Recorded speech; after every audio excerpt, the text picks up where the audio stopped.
Magandang umaga po ng Biyernes sa inyong lahat. TGIF, thank God it's Friday. Pero bago po natin iplano ang ating mga activities over the weekend, halina't maglilay muna po tayo sa Ebanghelyo para sa araw na ito.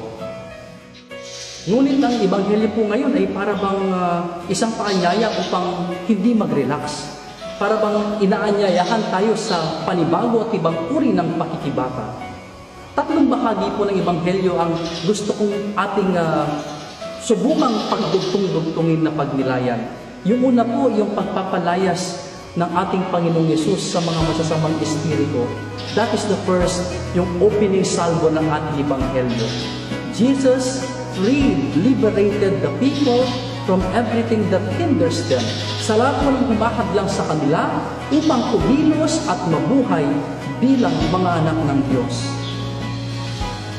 Pangalawa po, inaanyayahan po tayo ng ating Panginoon sa Ebanghelyo ngayon to be vigilant. Do not be complacent. Huwag masyadong parelax-relax. Kasi po, ang napalayas na masamang espiritu kapag nakapagbagong buhay ang isang tao, ay hindi po siya titigilan. Kaya po, bago tayo magparelax ngayong weekend, maging alerto po ang ating mga kaluluwa sa maaring mga paglilinlang ng masamang espiritu.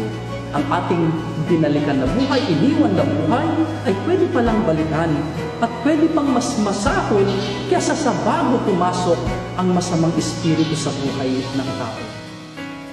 At ang panghuling bahagi po ay isang paalala that our calling as Christians, yung ating pong pagkabinyag, is a baptism towards a missionary life. Hindi lang po tayo tagatanggap ng mga biyaya ng Diyos. We are actually stewards and dispensers of everything that we have received from God.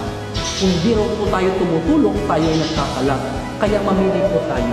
Before tayo mag-relax over the weekend, tayo po ay inaanyayahan to make the commitment. Para kanino ba tayo? At kung sasabihin natin na para tayo sa Diyos, ay tayo po ay tumulong sa pagpapalaganap ng Kanyang kaharian. Happy weekend to all. This is Father Paul, and may God bless you and your families. Happy weekend.